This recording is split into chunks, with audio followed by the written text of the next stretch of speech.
Ganito rin ba yung gusto mong pagkakaluto dito? Alam mo yung kumakapit yung sauce sa gulay?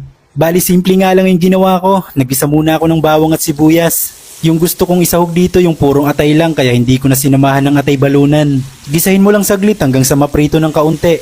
Timplahan mo na din ng paminta, oyster sauce at habang ginigisa pwede mo nang isabay yung mga medyo matitigas na gulay. Kagaya ng karot, sayote or kung ano pang gusto mong isama. Sabawan ng kaunti at lagyan mo na din ng pampalasa. Ikaw nang bala kung anong gusto mo. Chicken cube nga pala yung ginamit ko dyan. Makalipas ng 5 minuto, dito ko na sinunod yung iba pang gulay. Magdadagdag nga pala ako ng konting sabaw dyan kaya dinagdagan ko rin ng konting pampalasa. Tapos pakuluin mo na lang hanggang sa maluto yung iba pang gulay. Ganito nga pala yung ginagawa ko para lumapot yung sauce at kumapit yung sarsa sa gulay.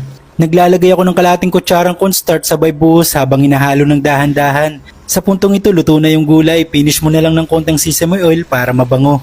Naglagay din pala ako ng quail egg, for optional lang naman. Ayan na guys! Tingnan mo naman, parang ang sarap papakin no? Kahit hindi ka na talaga magkanin. Maraming salamat nga pala sa mga bagong followers natin. At kung gusto mo ng mga ganitong video, i-follow mo lang ako. At sa mga magtatanong kung